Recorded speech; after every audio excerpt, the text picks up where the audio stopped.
அதிர்ச்சிகரமான bike exchange கொள்ளை சம்பவம் காளையார்கோவில் பகுதியில் பரபரப்பு. சிலுக்குப்பட்டி கிராமத்தைச் சேர்ந்த ஆரோக்கியசாமி சிலுக்குப்பட்டியில் இருந்து காளையார்கோவிலுக்கு தனது ஸ்கூட்டியில் வந்து கொண்டிருந்தார். அந்த நேரத்தில் வாகைக்குளம் அருகே அடையாளம் தெரியாத 2 நபர்கள் R15 யமஹா பைக்கில் வந்து அவரை வழிமறித்து அவர் வைத்திருந்த 3 லட்சம் ரூபாய் பணத்தையும் ஸ்கூட்டியையும் பறித்து தப்பிச் சென்றுள்ளனர்.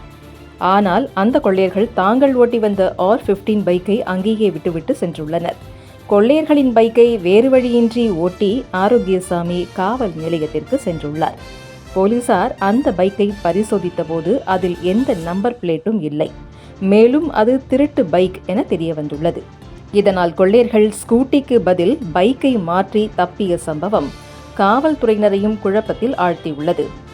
இதனால் கொள்ளையர்கள் பைக்கிற்கு பதில் ஸ்கூட்டியை மாற்றி தப்பி ஓடிய சம்பவம் காவல்துறையினரையும் குழப்பத்தில் ஆழ்த்தியுள்ளது. தற்போது காளையார்கோவில் காவல்துறையினர் தீவிரமாக விசாரணை நடத்தி வருகின்றனர்.